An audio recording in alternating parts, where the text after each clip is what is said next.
네, 오늘 가장 먼저 정상회담 이야기부터 나눠보도록 하겠습니다. 김열수 한국군사문제연구소 안보전략실장, 헌영익 세종연구소 수석연구위원 나오셨습니다. 네, 감사합니다. 네, 안녕하세요. 자, 정상회담 이야기 계속 지금 몇 주째 우리 사회를 달구고 있는데, 이제 어제 청와대가 4월 말로 예정된 남북 정상회담을 계기로 판문점 정상회담을 정례화할 수도 있다, 이런 이야기를 했습니다. 상당히 의미했을 것 같은데 어떤 의미였다고 보십니까? 예, 정상회담이라고 하면은 통상 상대방 국가의 수도를 이제 주로 방문해서 정상회담을 하잖아요. 네. 그런데 이제 판문점이라고 하는 것이 1953년도에 정전협정이 된 이후에 사실상 한반도 긴장의 최정점에 와 있는 곳이 바로 판문점이고요. 그리고 남북 분단의 상징을 이제 의미하는 곳이 바로 판문점인데요. 거기서 이제 남북한 간의 최고 정상이 만나서 회담을 한다는 것은 굉장히 의미가 있다라고 봐야죠. 그래서 앞으로 이렇게 응고된 이런 한반도의 긴장을 이 판문점 회담을 통해 가지고 계속 녹여내겠다 하는 의지니까요.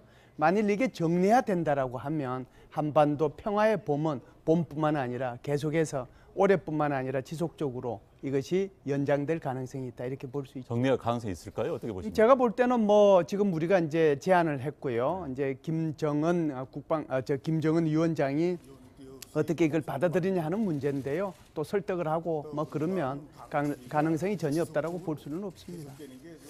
지금 이제 정상회담을 앞두고 청와대에도 임정석 비서실장을 중심으로 이제 기획단이 구성돼서 준비를 하고 있는데, 정상들 만나기 전에 고위급 회담을 하는 과정을 거칠 수밖에 없겠지요. 그렇죠. 지금 그렇다면 우리는 누가 나오고 지금 어떻게 준비를 하고 있습니까? 일단 이번 주에 그 도종환 문체부 장관이 네. 태권도 시범단하고 예술단 파견을 위해서 북한하고 이제 회담을 합니다. 네. 그리고 이달 말에는 당초에는 임정석 실장이 이제 나갈 줄 알았는데 조명균 장관이 남측 대표로 나가서 정상회담에 두루두루 이달 말에 북한하고 이제 회담을 할 것 같습니다. 아마 지난번에도 리선권하고 했기 때문에 리선권이 나오지 않을까 이렇게 생각되고요. 만약에 임종석 실장이 나가면 저쪽에 김영철이 나오든지 그러겠죠. 근데 지금 조명균 장관이 나가는 것 같습니다. 그래서 일단 시기를 정해야 되고 몇 번 할 건지, 지금 나오는 얘기로는 오전에 한 번, 그다음에 오찬을 같이 하든지 아니면 오후에 한 번, 그리고 만찬을 하든지 오찬 또는 만찬 이렇게 하고, 아마 과거에는 1박 2일 또는 2박 3일 이렇게 하는데, 여기 판문점이기 때문에 서로 왔다 갔다 하는데 편하거든요. 그러니까 아마 하루 회담이 되지 않을까 이렇게 생각이 되고, 그 뒤에 지금 한일 정상회담 또 한미 정상회담, 그 다음에 북미 정상회담이 되기 때문에 남북 정상회담에서 너무 큰 성과를 낼 필요가 없고요. 그 다음에 중요한 것은 남북 정상회담 정상화도 있지만 남북 정상 간의 한 라인이 구설되기 때문에 이 전화 통화가 정상회담 전에 이미 되거든요. 그러니까 문재인 대통령과 김정은 위원장 간에 직접 육성 통화가 일단 되고 나서 정상회담을 합니다. 그러니까 이 정상회담 해서 너무 큰 성과를 안 내도 또 만나고 싶으면 언제든지 전화해서 다음 주에 또 만납시다 이러면 되니까, 저는 이 한라인 부설이라는 게 굉장히 의미가 크다고 보고요. 이게 한반도 위기에 상당한 우리가 관리력을, 통제력을 가지게 됐다. 이것은 그야말로 우리 대한민국 국익에 굉장히 유익한 것이고, 그래서 이제 남북회담 정상화를 우리가 제안을 해도 김정은은 여간해서 응하지 않을 가능성도 있다고 봅니다. 우리가 일이 있으면 언제든지 만나시죠. 그러고 말 가능성이 좀 더 크다 이렇게 보는데, 정례화를 하면 굉장히 우리에게 유용하다, 그렇게 생각합니다. 사실 판문점에서 서울까지 한 1시간이면은 갈 수 있는데, 판문점에서 평양까지는 얼마나 걸립니까? 거기는 고속도로가 이미 돼 있지 않습니까? 네. 2배 이상 걸리겠죠? 120km 정도 됩니다. 2시간 정도? 네, 서울에서 평양까지 한 150km 정도 되니까요. 네. 그렇게 먼 거리 아니에요. 그렇죠. 네, 당일치기가 충분히 가능한. 사정은 우리가 이제 훨씬 좋으니까 거긴 시간은 좀 더 걸릴 겁니다. 그리고 이제 방금 이야기가 나왔습니다만은 문재인 대통령이 남북 정상회담이 끝난 다음에 미국을 방문해서 트럼프 대통령과 그러니까 북미 정상회담 전에 만날 수 있다, 이런 이야기가 나오고 있어요.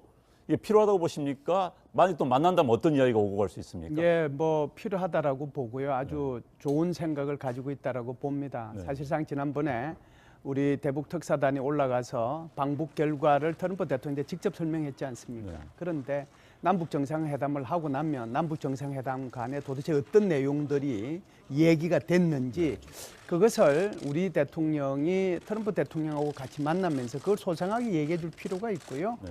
또 그렇게 이제 얘기를 듣고 나면 트럼프 대통령이 거기에 따라서 전략을 도시 수정을 해서 미북 정상회담으로 갈 수가 있잖아요. 네. 그래서 뭐 다양한 수단을 통해 가지고 들을 수도 있지만 직접 우리나라 대통령하고 트럼프 대통령하고 만나서 사실상 남북한 간의 정상회담이 어떻게 됐고 비핵화 문제는 어느 정도까지 서로 얘기가 됐고 공감대를 가져왔는지 그걸 이제 서로 먼저 한번 얘기해 본다는 것은 굉장히 큰 의미가 있는 거죠. 그런 차원에서 보면 미북 정상회담 이전에 한미 간에 다시 정상회담이 이루어진다는 것은 의미가 있다 이렇게 봅니다. 네. 그런데 이제 한미 정상회담이 열리고 또 북미 정상회담이 열리는데 지금 미국 측 사정이 좀 복잡한 것 같아요. 지금 보면은 텔러슨 국무장관이 경질됐어요. 전격 경질되고 또 맥메스터 안보보좌관이 경질될 것이라는 얘기가 뭐 미국 뉴스에 계속 나오고 있고 게다가 비서실장까지 경질된다 이런 얘기가 나오고 있는데 지금 미국 사정이 어떻습니까? 지금 백악관 사정이. 지금 백악관의 최고 참모들이 12명이 줄지어 갈렸고요. 네. 그리고 뭐 틸러슨 장관의 전격 해임에 반대하던 스티브 골드스타인 차관 바로 해임시켜버렸고요. 네. 트럼프 대통령이 정말 엔터테인먼트 하는 식으로 당신 애고야 하는 거를 본인이 어떤 쇼 프로그램에서 네, 그런 거 하듯이 지금 실제 정치에서 하는데 야 정말 세계에서 제일 초강대국이 이렇게 운영이 되나 할 정도로 놀라운 일인데 어쨌든 트럼프 대통령 뭐 이렇게 운영한다 그러는데 대통령이니까 뭐 어쩔 수 없을 것 같습니다. 어쨌든 이렇게 줄지어서 이 그 백악관의 참모들 주요 참모들이 갈리고 있고 또 그 중에서도 남북 정상회담이 되고 북미 정상회담이 연이어 이어지는데 미국의 대북 전문가 그룹이라고 할 수 있는 국무장관부터 시작해서 그 다음에 이제 조셉 윤은 이미 그만두고 조셉 윤은 육자회담 대표입니다. 거기다가 조셉 윤 바로 위에 지금 지명이 된 수잔 손튼 동아태 담당 차관보. 과거에 뭐 홀브루크 동아태 담당 차관보 같은 경우는 어마어마한 위세를 가져서 동북아 전체를 관할하고 뭐 이랬는데 지금 그 수잔 손튼이 지명됐는데 지명되자마자 또 경질설이 있고요. 거기다가 이제 맥메스터 보좌관까지 그 다음에 존 켈리 비서실장. 그러니까 뭐 백악관의 주요 3역 정도가 그냥 다 이렇게 교체가 되고 그런 상황에서 지금 이제 국무장관 지명자로 된 폼페이오 국무장관은 CIA 국장인데 그나마 다행인 게 북미 정상회담을 준비하는 과정에서 서훈 국정원장하고 긴밀히 연계하고 있었고 코리아 임무센터의 장애 수시로 보고를 받으면서 사실상 북한의 김영철과 이렇게 연결이 되는 서훈 원장을 통해서 연결이 되는 정보망을 갖고 있기 때문에 사실 정상회담을 준비하는 거 그 자체는 그렇게 차질이 있을 것 같지는 않지만 그럼에도 불구하고 실질적으로 북핵 문제 진전을 가져오려면 육자회담 대표 같은 사람이 있어야 되는데 지금 전혀 없고 협상파였던 조셉 윤이 그만뒀기 때문에 지금 위에서부터 국무부 장관 이게 지금 취임하려면 4월 말까지는 기다려야 된답니다. 미국의 인준 절차가 쉽게 되는 게 아니어서 4월 말이나 되고 해서 지금 미국 내에서는 5월 달에 있는 정상회담이 연기될 가능성도 지금 제기되고 있는 그런 사정입니다. 자, 강요들과 뭐 보좌관들 속된 말로 자른다. 이것은 이제 트럼프 대통령이 마음에 안 들었다는 거 아니겠습니까?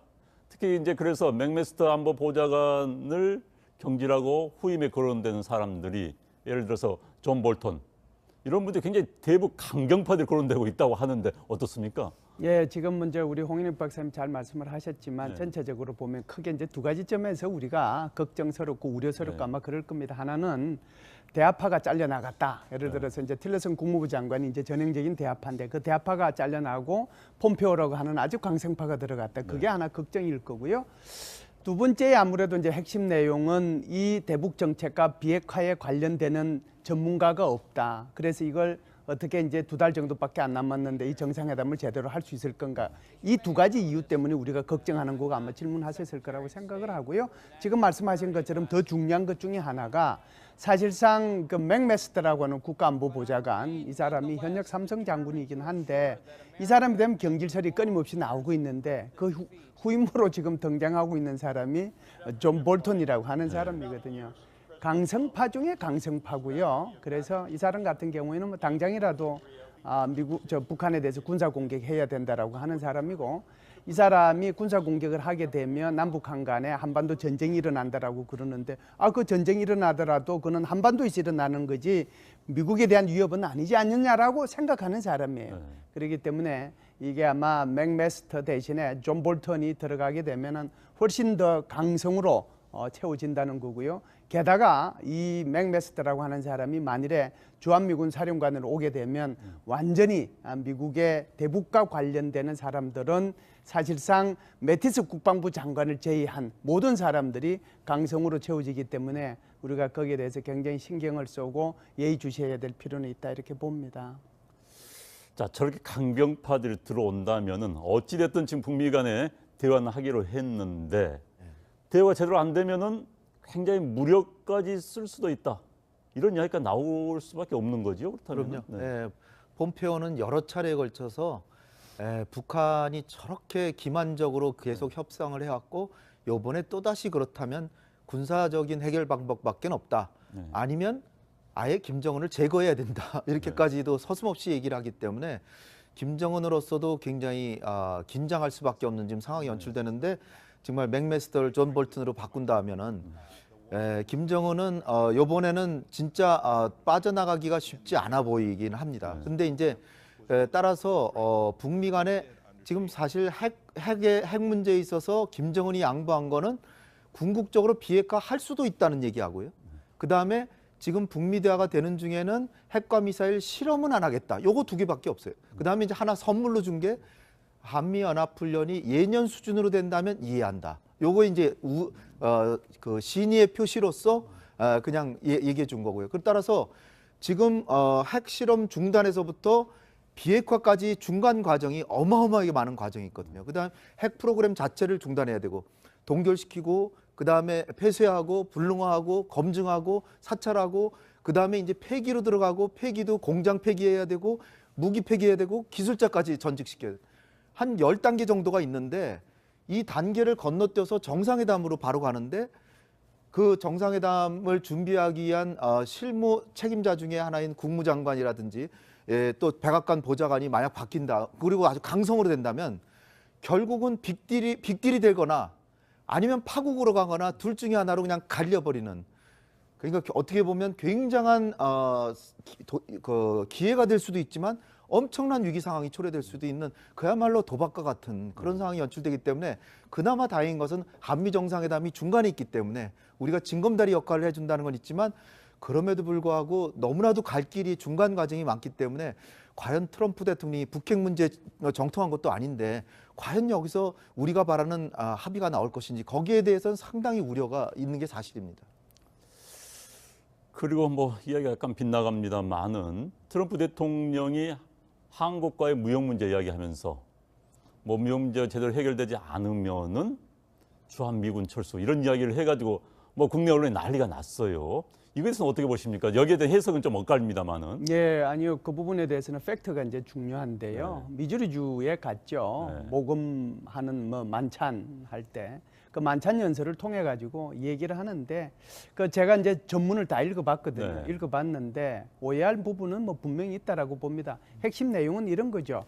한국이 사실은 이 미국이 한국에 대해서 엄청나게 이제 그 지원도 해주고 뭐 이렇게 해왔는데, 한국은 경제적으로도 오히려 미국하고 무역을 통해서 이익을 보고 있고, 또 사실상 뭐 인원은 잘못됐습니다만은 주한미군이 28,500명인데 지금 하여간 뭐 32,000명이 있다고 얘기를 하면서 그 인원들을 보내가지고 오히려 한국을 보호해주고 있는데, 전혀 뭐 한국은 여기에 대해서 특별히 우리한테 더 배려를 하거나 뭐 이렇게 봐주는 게 없다. 그럼 우리 한번 두고 보자, 이런 얘기거든요. 그래서 두고 보자 하는 것을 딱 빼가지고 미국의 어느 일간지에서 이걸 해석을 한 거죠.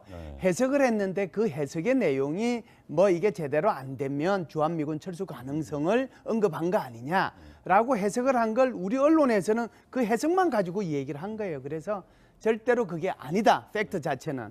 두 번째는 다시 백악관에서 주한미군 철수하고 이 문제는 전혀 관련이 없고 한 번도 얘기된 적이 없다. 그래서 우리 국민들께서는 아마 우리 언론에서 이것을 그대로 가지고 와서 막 이걸 퍼뜨리는 과정 속에서 그걸 보고 깜짝 놀라셨을 텐데 절대로 그런 일은 없고 그러지 않다라고 하는 팩트를 다시 말씀을 드립니다. 어찌됐든 트럼프 대통령의 발언은 항상 논란을 불러일으키고 있습니다. 그럼요. 네. 네. 이제 그리고 4월 1일부터 시작될 한미 훈련. 자, 이번에 뭐 남북 북미 정상회담을 앞두고 규모가 축소됐다는 이야기가 있고 또 국방부는 그런 거 아니다 이런 이야기 있어요. 어떻게 보십니까? 아직 발표는 안 됐고 지금 추정컨대 화요일쯤 발표가 된답니다. 네. 원래 패럴림픽이 끝나면 발표하기라고 이제 예견돼 있었기 때문에 내일 이제 패럴림픽 끝나잖아요. 그러니까 월요일 아니면 화요일 날 발표가 되는데 저희가 좀 우려했던 건 뭐냐면 올림픽 다 지나고 패럴림픽까지 다 지날 때까지 북한이 움직이지 않고 비핵화에 있어서 아무런 동요조차 안 해서 결국은 우리 정부가 할 수 없이 이 한미연합훈련에 대해서 미국에게 조금 이 한미연합훈련을 조정해서 북한이 뭔가 움직이도록 해보자라고 하는 그런 상황이 벌어질까 봐 제가 우려했었는데요.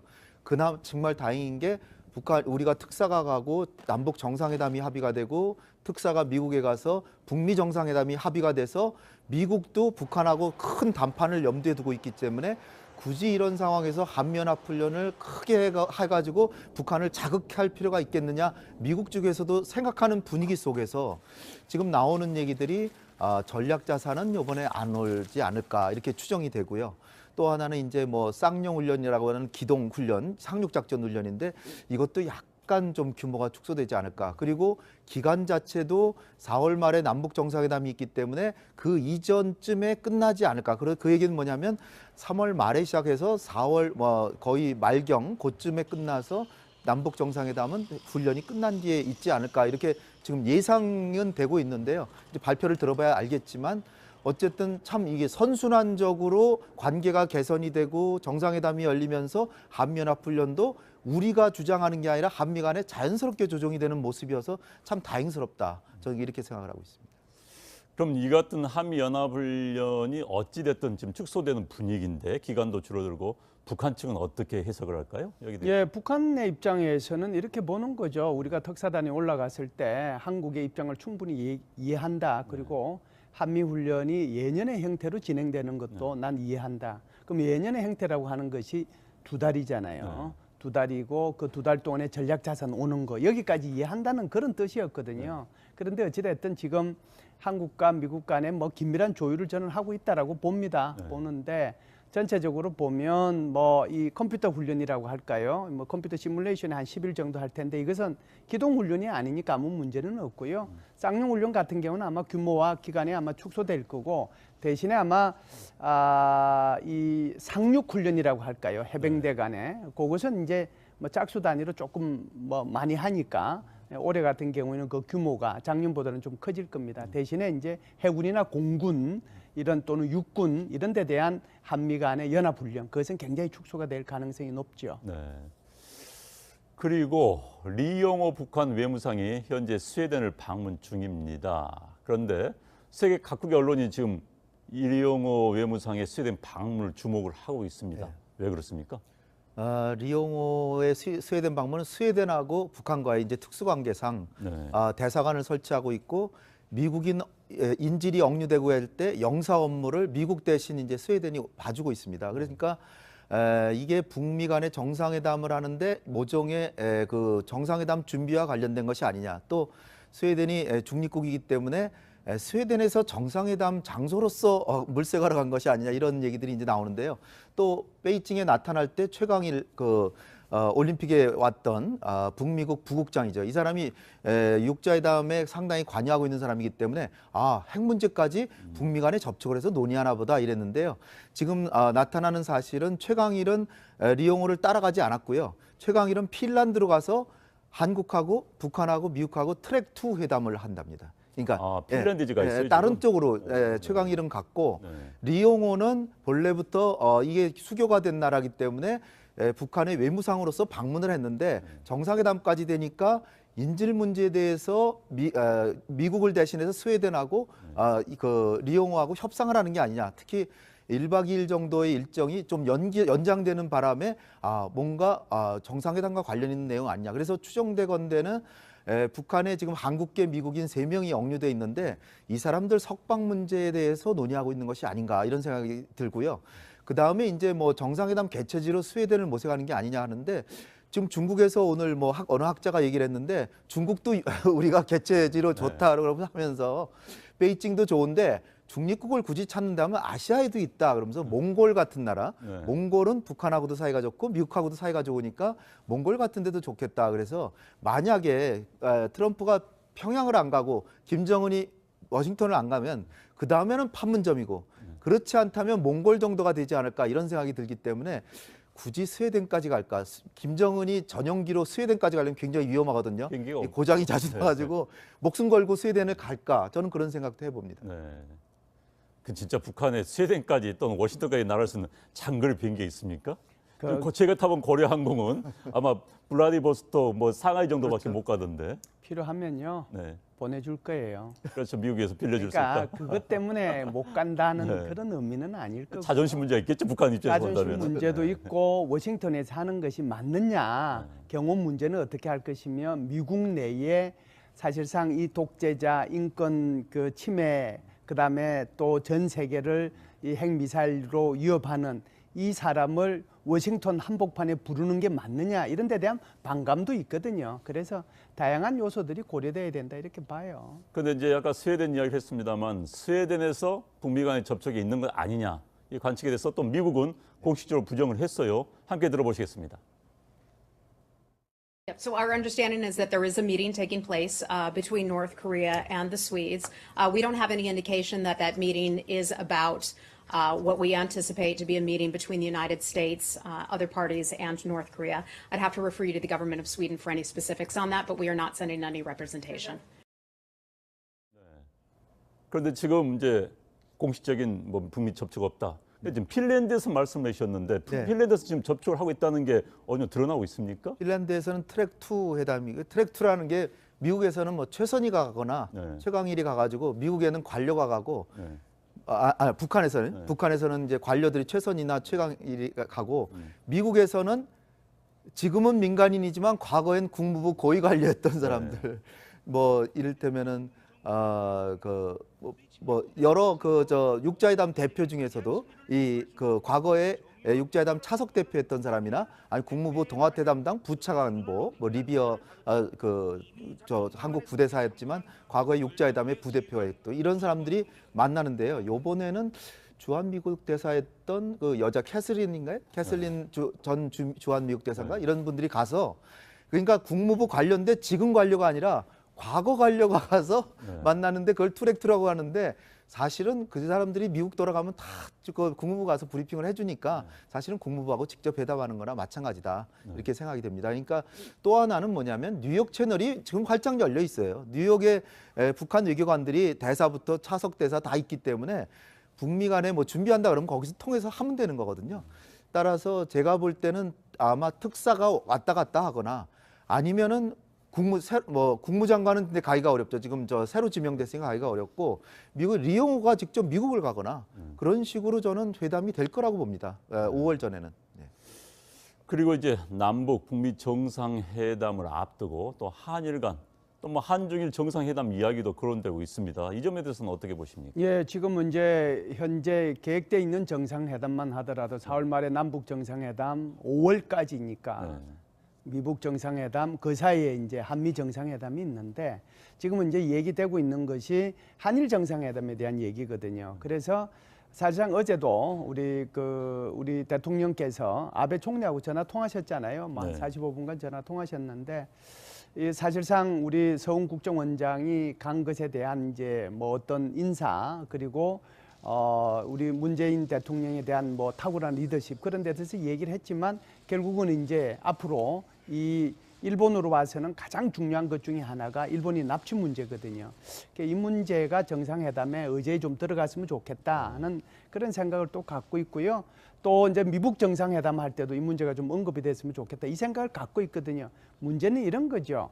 사실은 이렇게 일본 같은 경우에 보면 계속해서 북한을 강하게 압박을 해야 된다고 뭐 이렇게 해오다가 이게 남북 정상회담과 미국 정상회담으로 방향이 바뀌니까 일본으로서도 굉장히 지금 곤란한 위치에 이렇게 있게 됐어요. 어찌됐든 4월 초에 지금 일본하고 미국하고 정상회담을 4월 초에 지금 워싱턴에서 하도록 돼 있지 않습니까? 막 그렇다라고 하면 제가 볼 때는 4월 말에 남북 정상회담 이전에 아마 한일 정상회담을 하면 오히려 일본을 배려해주고 일본이 얘기하고 듣고 싶은 얘기를 좀 들어서 우리가 남북 정상회담을 반영하는 방법이 있고요.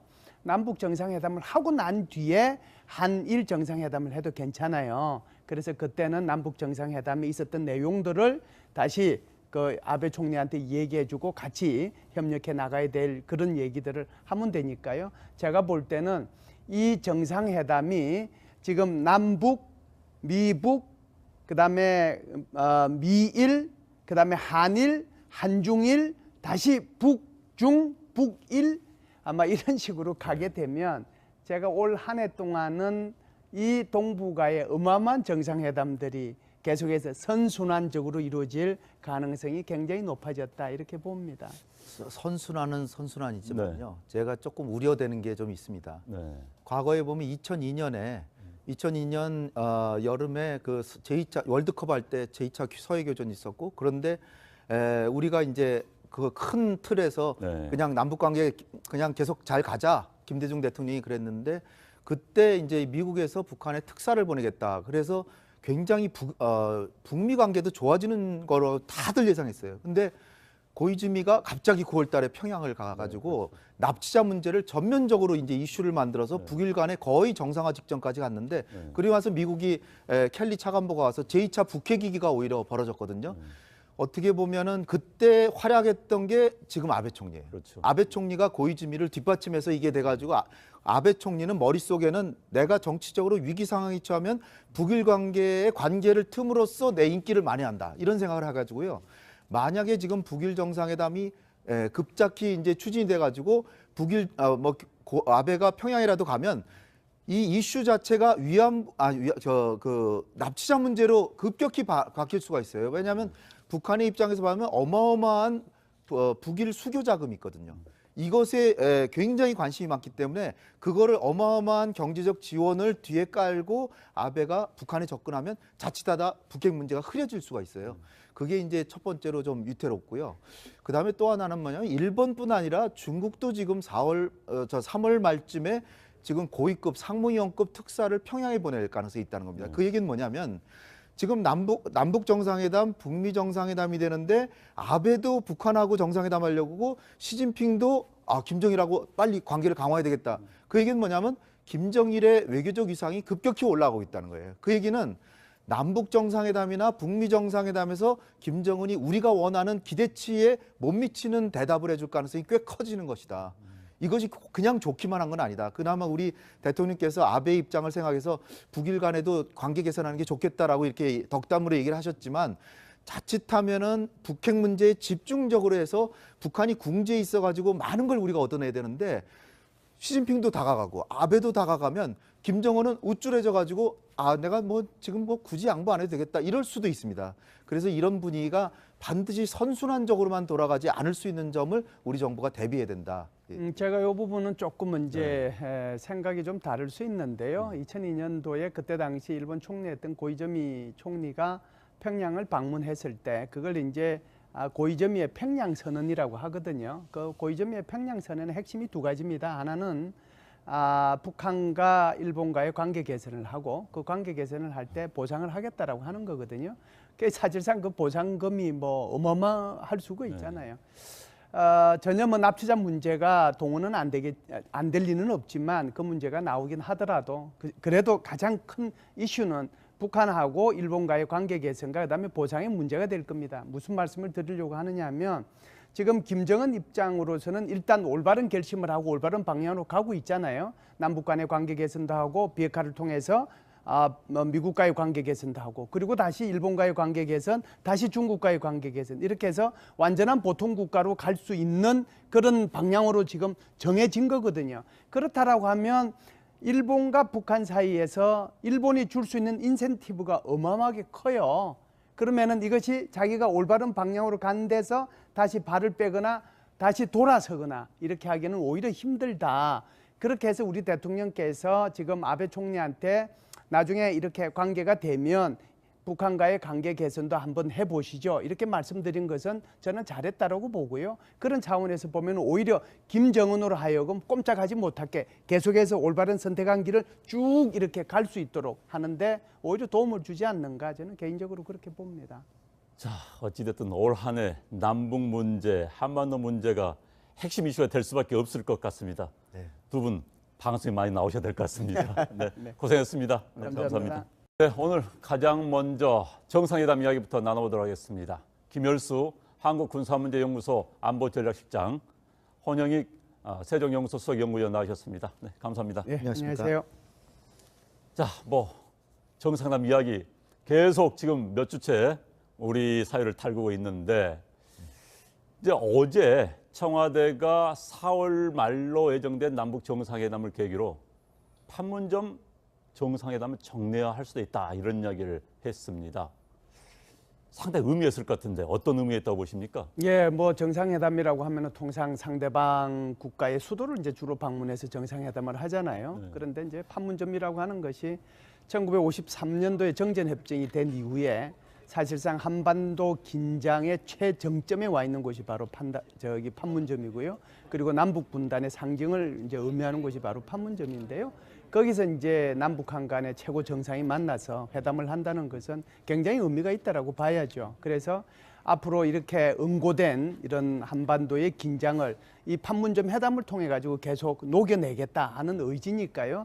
만일 이게 정리화된다라고 하면 한반도 평화의 봄은 봄뿐만 아니라 계속해서 올해뿐만 아니라 지속적으로 이것이 연장될 가능성이 있다 이렇게 볼 수 있죠. 정리할 가능성이 있을까요? 어떻게 보십니까? 제가 볼 때는 뭐 지금 우리가 이제 제안을 했고요. 이제 김정은 위원장이 어떻게 이걸 받아들이냐 하는 문제인데요. 또 설득을 하고 뭐 그러면 가능성이 전혀 없다라고 볼 수는 없습니다.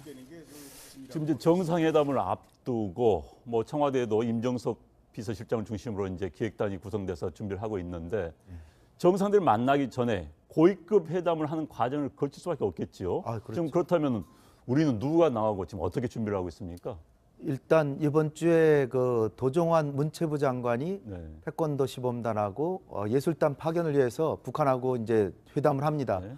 그리고 이달 말에는 당초에는 임종석 실장이 이제 나갈 줄 알았는데 조명균 장관이 남측 대표로 나가서 정상회담에 두루두루 이달 말에 북한하고 이제 회담을 할 것 같습니다. 아마 지난번에도 리선곤하고 했기 때문에 리선곤이 나오지 않을까 이렇게 생각되고요. 만약에 임종석 실장이 나가면 그 저쪽에 뭐 김영철이 나오든지 뭐 그러겠죠. 근데 지금 조명균 장관이 나가는 것 같습니다. 그래서 일단 시기를 정해야 되고 몇 번 할 건지 지금 나오는 얘기로는 오전에 한 번, 그다음에 뭐 오찬을 같이 하든지 아니면 오후에 한 번, 그리고 만찬을 하든지 오찬 또는 만찬 이렇게 하고 아마 과거에는 뭐 1박 2일 뭐 또는 2박 3일 이렇게 하는데 여기 판문점이기 때문에 서로 왔다 갔다 하는데 편하거든요. 그러니까 아마 하루 회담이 되지 않을까 이렇게 생각이 되고 그 뒤에 지금 뭐 한일 정상회담 뭐 또 뭐 한미 정상회담, 그 다음에 북미 정상회담이 되기 때문에 뭐 남북 정상회담에서 너무 큰 성과를 낼 필요가 없고요. 그 다음에 중요한 것은 남북 정상회담 정상화도 있지만 남북 정상 간의 한 라인이 구설되기 때문에 이 전화 통화가 정상회담 전에 이미 되거든요. 그러니까 문재인 대통령과 김정은 위원장 간에 직접 육성 통화가 일단 되고 나서 정상회담을 합니다. 그러니까 이 정상회담 해서 너무 큰 성과를 안 내도 또 만나고 싶으면 언제든지 전화해서 다음 주에 또 만납시다 이러면 되니까 저는 이 한라인 부설이라는 게 굉장히 의미가 크다고 보고요. 이게 한반도 위기에 상당한 우리가 관리력을, 통제력을 가지게 됐다. 이것은 그야말로 우리 대한민국 국익에 굉장히 유익한 것이고 그래서 이제 남북회담 정상화를 우리가 제안을 해도 김정은은 여간해서 응하지 않을 가능성도 있다고 봅니다. 우리가 뭐 일이 있으면 언제든지 만나시죠. 그러고 말 가능성이 좀 더 크다 이렇게 보는데 정례화를 하면 굉장히 우리에게 유용하다 그렇게 생각합니다. 네. 사실 판문점에서 서울까지 뭐 한 1시간이면은 뭐 갈 수 있는데 판문점에서 평양까지는 얼마나 걸립니까? 거기는 뭐 고속도로 이미 돼 있지 않습니까? 네. 2배 이상 걸리겠죠? 120km 정도 됩니다. 2시간 정도? 네, 서울에서 뭐 평양까지 한 150km 정도 되니까요. 네. 그렇게 먼 거리 아니에요. 그렇죠. 네, 당일치기가 충분히 도로 가능한. 사정은 네. 우리가 이제 훨씬 좋으니까 네. 거긴 시간은 좀 더 걸릴 네, 겁니다. 네. 네. 그리고 이제 방금 이야기가 나왔습니다만은 문재인 대통령이 남북 정상회담이 끝난 다음에 미국을 방문해서 트럼프 대통령과 또 그러니까 북미 정상회담 전에 만날 수 있다 이런 이야기가 나오고 있어요. 이게 필요하다고 보십니까? 만약 또 만난다면 어떤 이야기가 오고 갈 수 있습니까? 예, 뭐 필요하다라고 보고요. 아주 좋은 생각을 가지고 있다라고 봅니다. 네. 사실상 지난번에 우리 대북 특사단이 올라가서 방북 결과를 트럼프 대통령한테 직접 설명했지 않습니까? 네. 그런데 남북 정상회담을 하고 나면 남북 정상회담 간에 도대체 어떤 내용들이 얘기가 됐는지 그것을 우리 대통령이 트럼프 대통령하고 같이 만나면서 그걸 소상하게 얘기해 줄 필요가 있고요. 네. 또 그렇게 이제 얘기를 듣고 나면 트럼프 대통령이 거기에 따라서 전략을 다시 수정을 해서 미국 정상회담으로 갈 수가 있잖아요. 네. 그래서 뭐 다양한 수단을 통해 가지고 들을 수도 있지만 직접 우리나라 대통령하고 트럼프 대통령을 만나서 사실상 남북한 간의 정상회담이 어떻게 됐고 비핵화 문제는 어느 정도까지 서로 얘기가 됐고 공감대를 가져왔는지 그걸 이제 서로 먼저 한번 얘기해 본다는 것은 굉장히 큰 의미가 있는 거죠. 그런 차원에서 보면 미국 정상회담 이전에 한미 간에 다시 정상회담이 이루어진다는 것은 의미가 있다 이렇게 봅니다. 네. 그런데 이제 한미 정상회담이 열리고 또 북미 정상회담이 열리는데 지금 미국 측 사정이 좀 복잡한 것 같아요. 지금 보면은 텔러슨 국무장관이 경질됐어요. 전격 경질되고 또 맥메스터 안보보좌관이 경질될 것이라는 얘기가 뭐 미국 뉴스에 계속 나오고 있고 게다가 비서실장까지 경질된다 이런 얘기가 나오고 있는데 지금 미국 사정이 어떻습니까? 지금 백악관 사정이. 지금 백악관의 최고 참모들이 12명이 줄지어 갈렸고요. 네. 그리고 뭐 틸러슨 장관의 전격 해임에 반대하던 스티브 골드스타인 차관 바로 해임시켜버렸고요. 네. 트럼프 대통령이 정말 엔터테인먼트 하는 식으로 당신 애고야 하는 거를 본인이 어떤 쇼 프로그램에서 네. 그런 거 하듯이 지금 실제 정치에서 하는데 야 정말 세계에서 제일 초강대국이 이렇게 운영이 되나 할 정도로 놀라운 일인데 어쨌든 트럼프 대통령 뭐 이렇게 운영한다 그러는데 대통령이니까 뭐 어쩔 수 없을 것 같습니다. 어쨌든 이렇게 줄지어서 이 그 백악관의 참모들 주요 참모들이 갈리고 있고 또 그 중에서도 남북 정상회담이 되고 북미 정상회담이 연이어 이어지는데 미국의 대북 전문가 그룹이라고 할 수 있는 국무장관부터 시작해서 그 다음에 이제 조셉 윤은 이미 그만두고 조셉 윤은 육자회담 대표입니다. 거기다가 조셉 윤 바로 위에 지금 지명이 된 수잔 손튼 동아태 담당 차관보.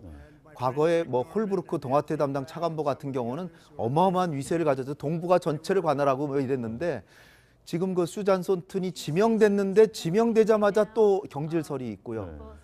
거기다가 이제 맥메스터 보좌관까지 그 다음에 존 켈리 비서실장. 그러니까 뭐 백악관의 주요 3역 정도가 그냥 다 이렇게 교체가 되고 그런 상황에서 지금 이제 국무장관 지명자로 된 폼페이오 국무장관은 CIA 국장인데 그나마 다행인 게 북미 정상회담을 준비하는 과정에서 서훈 국정원장하고 긴밀히 연계하고 있었고 코리아 임무센터의 장애 수시로 보고를 받으면서 사실상 북한의 김영철과 이렇게 연결이 되는 서훈 원장을 통해서 연결이 되는 정보망을 갖고 있기 때문에 사실 정상회담을 준비하는 거 그 자체는 그렇게 차질이 있을 것 같지는 않지만 그럼에도 불구하고 실질적으로 북핵 문제 진전을 가져오려면 육자회담 대표 같은 사람이 있어야 되는데 지금 전혀 없고 협상파였던 조셉 윤이 그만뒀기 때문에 지금 위에서부터 국무부 장관 이게 지금 취임하려면 4월 말까지는 기다려야 된답니다. 미국의 인준 절차가 쉽게 되는 게 아니어서 4월 말이나 되고 해서 지금 미국 내에서는 5월 달에 있는 정상회담이 연기될 가능성도 지금 제기되고 있는 그런 사정입니다. 자, 강요들과 뭐 보좌관들 속된 말로 자른다. 이것은 이제 트럼프 대통령이 마음에 안 들었다는 거 아니겠습니까? 특히 이제 그래서 맥메스터 안보 보좌관을 경질하고 후임에 거론되는 사람들이 예를 들어서 존 볼턴 이런 분들이 굉장히 대북 강경파들이 거론되고 있다고 하는데 어떻습니까? 예, 지금 먼저 우리 홍인익 박사님 잘 말씀을 하셨지만 네. 전체적으로 보면 크게 이제 두 가지 점에서 우리가 걱정스럽고 우려스럽고 네. 아마 그럴 겁니다. 하나는 대화파가 잘려나갔다. 예를 들어서 이제 틸러슨 국무부 장관이 이제 전형적인 대화파인데 그 대화파가 잘려나고 폼페오라고 하는 아주 강성파가 들어갔다. 그게 하나 걱정일 거고요. 두 번째 아무래도 이제 핵심 내용은 이 대북 정책과 비핵화에 관련되는 전문가가 없다. 그래서 이걸 어떻게 이제 2달 정도밖에 안 남았는데 이 정상회담을 제대로 할 수 있을 건가. 이 두 가지 이유 때문에 우리가 걱정하는 거가 아마 질문하셨을 거라고 생각을 하고요. 지금 말씀하신 것처럼 더 중요한 것 중에 하나가 사실상 그 맥메스터라고 하는 국가안보보좌관 이 사람이 현역 삼성 장군이긴 한데 이 사람이 되면 경질설이 끊임없이 나오고 있는데 그 후임으로 지금 등장하고 있는 사람이 존 볼턴이라고 하는 사람이거든요. 강성파 중에 강성파고요. 그래서 이 사람 같은 경우에는 뭐 당장이라도 북한에 대해서 군사 공격해야 된다라고 하는 사람이고 이 사람이 군사 공격을 하게 되면 남북한 간에 한반도 전쟁이 일어난다라고 그러는데 그 전쟁이 일어나더라도 그는 한반도에서 일어나는 거지 미국에 대한 위협은 아니지 않느냐라고 점이고 그렇지 않다면 몽골 정도가 되지 않을까 이런 생각이 들기 때문에 굳이 스웨덴까지 갈까? 김정은이 전용기로 스웨덴까지 가려면 굉장히 위험하거든요. 비행기가 이 고장이 자주 네, 나가지고 목숨 걸고 스웨덴을 갈까? 저는 그런 생각도 해봅니다. 네. 그 진짜 북한의 스웨덴까지 또는 워싱턴까지 날아갈 수 있는 장거리 비행기 있습니까? 제가 타본 고려항공은 아마 블라디보스토크 뭐 상하이 정도밖에 그렇죠. 못 가던데. 필요하면요 네. 보내줄 거예요. 그렇죠. 미국에서 빌려줄 수 그러니까 있다. 그것 때문에 못 간다는 네. 그런 의미는 아닐 거고. 자존심 문제가 있겠죠. 북한 입장에서 자존심 본다면. 문제도 있고 워싱턴에서 하는 것이 맞느냐 경험 문제는 어떻게 할 것이며 미국 내에 사실상 이 독재자 인권 그 침해 그다음에 또 전 세계를 이 핵미사일로 위협하는 이 사람을 워싱턴 한복판에 부르는 게 맞느냐 이런 데 대한 반감도 있거든요. 그래서 다양한 요소들이 고려돼야 된다 이렇게 봐요. 그런데 이제 아까 스웨덴 이야기를 했습니다만 스웨덴에서 북미 간의 접촉이 있는 것 아니냐 이 관측에 대해서 또 미국은 공식적으로 부정을 했어요. 함께 들어보시겠습니다. Yep. So our understanding is that there is a meeting taking place between North Korea and the Swedes. We don't have any indication that that meeting is about what we anticipate to be a meeting between the United States, other parties, and North Korea. I'd have to refer you to the government of Sweden for any specifics on that, but we are not sending any representation. 그런데 지금 이제 공식적인 뭐 북미 접촉 없다. 지금 핀란드에서 말씀을 하셨는데 네. 핀란드에서 지금 접촉을 하고 있다는 게 어느 정도 드러나고 있습니까? 핀란드에서는 트랙2 회담이 트랙2라는 게 미국에서는 뭐 최선희가 가거나 네. 최강일이 가가지고 미국에는 관료가 가고 네.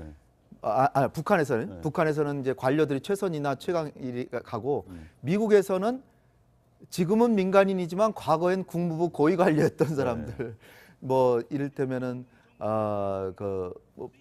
여러 육자회담 대표 중에서도 이 그 과거에 육자회담 차석 대표했던 사람이나 아니 국무부 동아태 담당 부차관보 뭐 리비어 한국 부대사였지만 과거에 육자회담의 부대표였던 이런 사람들이 만나는데요. 요번에는 주한 미국 대사였던 그 여자 캐슬린인가요? 캐슬린 전 주한 미국 대사인가 이런 분들이 가서 그러니까 국무부 관료인데 지금 관료가 아니라 과거 관료가 가서 만나는데 그걸 투렉투라고 하는데 사실은 그 사람들이 미국 돌아가면 다 국무부 가서 브리핑을 해주니까 사실은 국무부하고 직접 회담하는 거나 마찬가지다 이렇게 생각이 됩니다. 그러니까 또 하나는 뭐냐면 뉴욕 채널이 지금 활짝 열려 있어요. 뉴욕에 북한 외교관들이 대사부터 차석 대사 다 있기 때문에 북미 간에 뭐 준비한다 그러면 거기서 통해서 하면 되는 거거든요.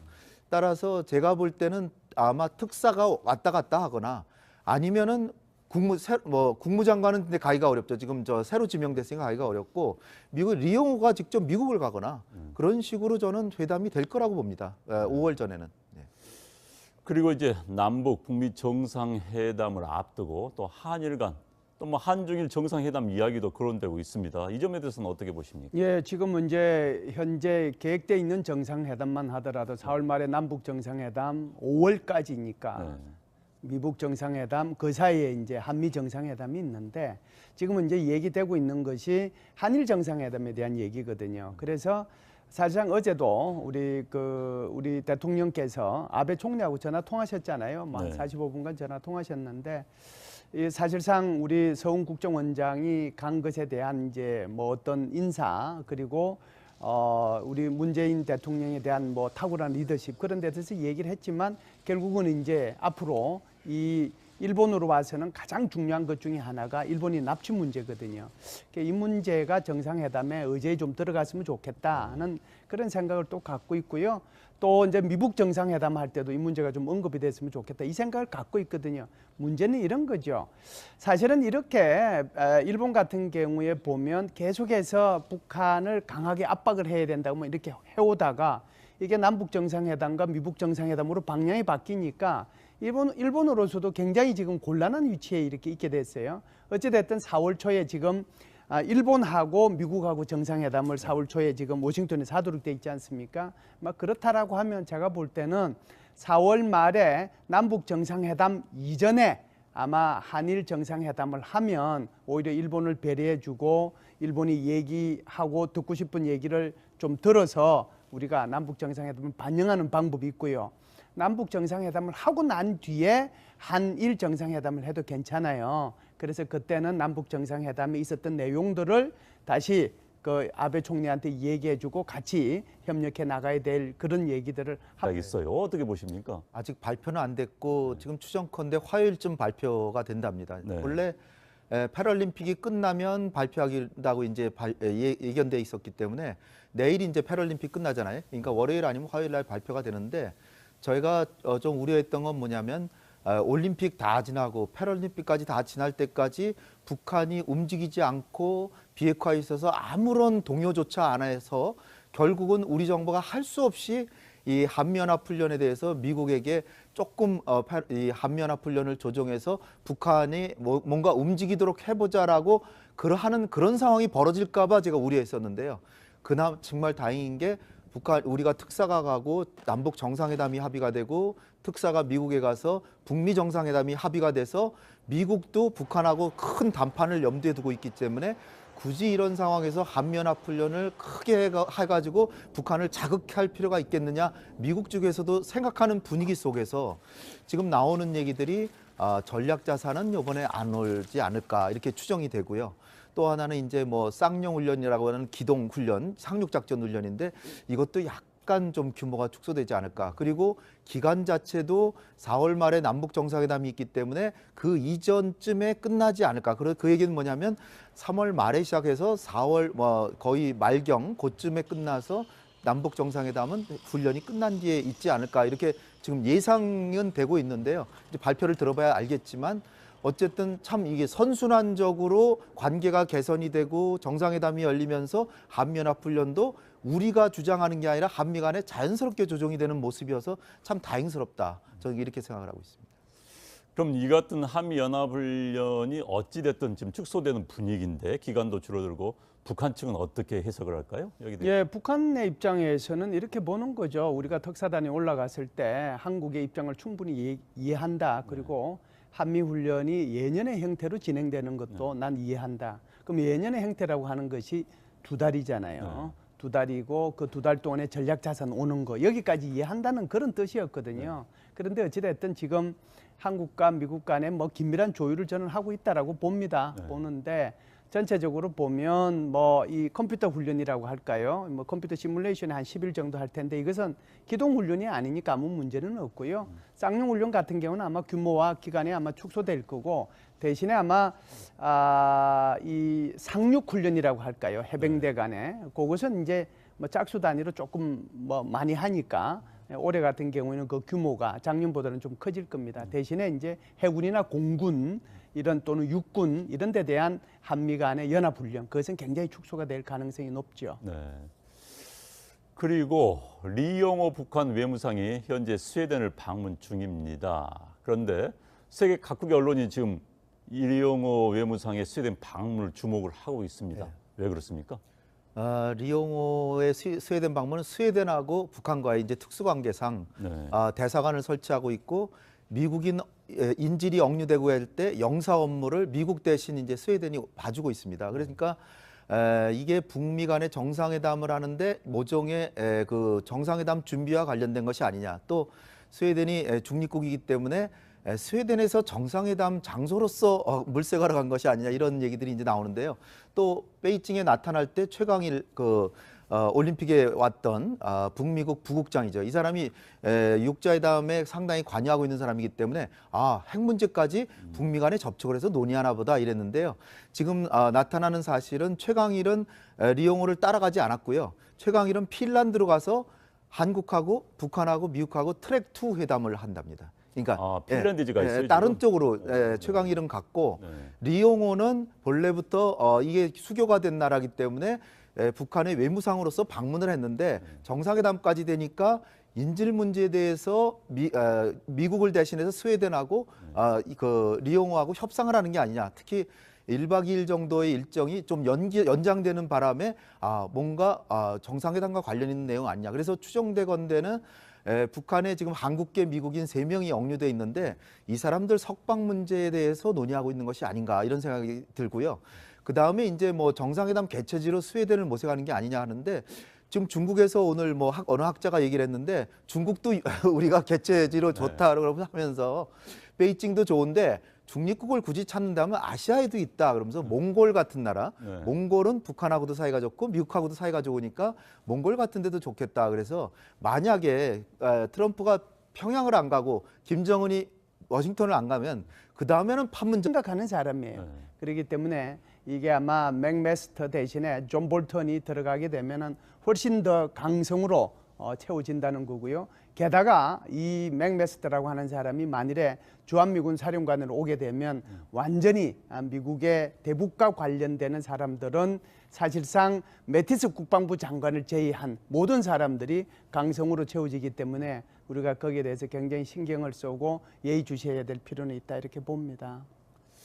자, 저렇게 강경파들이 들어온다면은 어찌됐든 지금 북미 간에 대화는 하기로 했는데 대화가 제대로 안 되면은 굉장히 무력까지 쓸 수도 있다. 이런 이야기가 나올 수밖에 없는 거죠. 그렇다면. 그럼요. 폼페오는 여러 차례에 걸쳐서 북한이 저렇게 기만적으로 계속 협상을 해왔고 이번에 또다시 그렇다면 군사적인 해결 방법밖에 없다. 아니면 아예 김정은을 제거해야 된다. 이렇게까지도 서슴없이 얘기를 하기 때문에 김정은으로서도 굉장히 긴장할 수밖에 없는 지금 상황이 연출되는데 정말 맥메스터를 존 볼튼으로 바꾼다 하면은 김정은은 이번에는 진짜 빠져나가기가 쉽지 않아 보이긴 합니다. 근데 이제 따라서 북미 간에 지금 사실 핵 문제에 있어서 김정은이 양보한 거는 궁극적으로 비핵화할 수도 있다는 얘기하고요. 그 다음에 지금 북미 대화가 되는 중에는 핵과 미사일 실험은 안 하겠다. 요거 2개밖에 없어요. 그 다음에 이제 하나 선물로 준 게 한미연합훈련이 예년 수준으로 된다면 이해한다. 요거 이제 그 신의의 표시로서 그냥 얘기해 준 거고요. 그 따라서 지금 핵실험 중단에서부터 비핵화까지 중간 과정이 어마어마하게 많은 과정이 있거든요. 그다음 핵 프로그램 자체를 중단해야 되고 동결시키고 그다음에 폐쇄하고 불능화하고 검증하고 사찰하고 그다음에 이제 폐기로 들어가고 폐기도 공장 폐기해야 되고 무기 폐기해야 되고 기술자까지 전직시켜야 돼요. 한 10단계 정도가 있는데 이 단계를 건너뛰어서 정상회담으로 바로 가는데 그 정상회담을 준비하기 위한 실무 책임자 중에 하나인 국무장관이라든지 또 백악관 보좌관이 만약 바뀐다. 그리고 아주 강성으로 된다면 결국은 빅딜이 되거나 아니면 파국으로 가거나 둘 중에 하나로 그냥 갈려버리는 그러니까 어떻게 보면 굉장한 기회가 될 수도 있지만 엄청난 위기 상황이 초래될 수도 있는 그야말로 도박과 같은 그런 상황이 연출되기 때문에 그나마 다행인 것은 한미 정상회담이 중간에 있기 때문에 우리가 징검다리 역할을 해준다는 건 있지만 그럼에도 불구하고 너무나도 갈 길이 중간 과정이 많기 때문에 과연 트럼프 대통령이 북핵 문제 정통한 것도 아닌데 과연 여기서 우리가 바라는 합의가 나올 것인지 거기에 대해서는 상당히 우려가 있는 게 사실입니다. 그리고 뭐 이야기가 약간 빗나갑니다만은 트럼프 대통령이 한국과의 무역 문제 이야기하면서 뭐 무역 문제가 제대로 해결되지 않으면은 주한미군 철수 이런 이야기를 해가지고 뭐 국내 언론에 난리가 났어요. 이거에 대해서는 어떻게 보십니까? 여기에 대한 해석은 좀 엇갈립니다만은. 예, 아니요. 그 부분에 대해서는 팩트가 이제 중요한데요. 미주리주에 갔죠. 네. 모금하는 뭐 만찬 할 때. 그 만찬 연설을 통해 가지고 얘기를 하는데 그 제가 이제 전문을 다 읽어봤거든요. 네. 읽어봤는데 오해할 부분은 뭐 분명히 있다라고 봅니다. 핵심 내용은 이런 거죠. 한국이 사실은 이 미국이 한국에 대해서 엄청나게 이제 그 지원도 해주고 뭐 이렇게 해왔는데 한국은 경제적으로도 오히려 미국하고 무역을 통해서 이익을 보고 있고 또 사실상 뭐 인원은 잘못됐습니다만은 주한미군이 28,500명인데 지금 하여간 뭐 32,000명이 있다고 얘기를 하면서 그 인원들을 보내가지고 오히려 한국을 보호해주고 있는데 전혀 뭐 한국은 여기에 대해서 특별히 우리한테 더 배려를 하거나 뭐 이렇게 봐주는 게 없다. 그럼 우리 한번 두고 보자 이런 얘기거든요. 그래서 두고 보자 하는 것을 딱 빼가지고 미국의 어느 일간지에서 이걸 해석을 한 거죠. 해석을 했는데 그 해석의 내용이 뭐 이게 제대로 안 되면 주한미군 철수 가능성을 언급한 거 아니냐라고 해석을 한 걸 우리 언론에서는 그 해석만 가지고 얘기를 한 거예요. 그래서 절대로 그게 아니다. 팩트 자체는. 두 번째는 다시 백악관에서 주한미군 철수하고 이 문제는 전혀 관련이 없고 한 번도 얘기된 적이 없다. 그래서 우리 국민들께서는 아마 우리 언론에서 이것을 그대로 가지고 와서 막 이걸 퍼뜨리는 과정 속에서 그걸 보고 깜짝 놀라셨을 텐데 절대로 그런 일은 없고 그러지 않다라고 하는 팩트를 다시 말씀을 드립니다. 어찌됐든 트럼프 대통령의 발언은 항상 논란을 불러일으키고 있습니다. 그럼요. 네. 네. 이제 그리고 4월 1일부터 시작될 한미 훈련. 자, 이번에 뭐 남북 북미 정상회담을 앞두고 규모가 축소됐다는 이야기가 있고 또 국방부는 그런 거 아니다 이런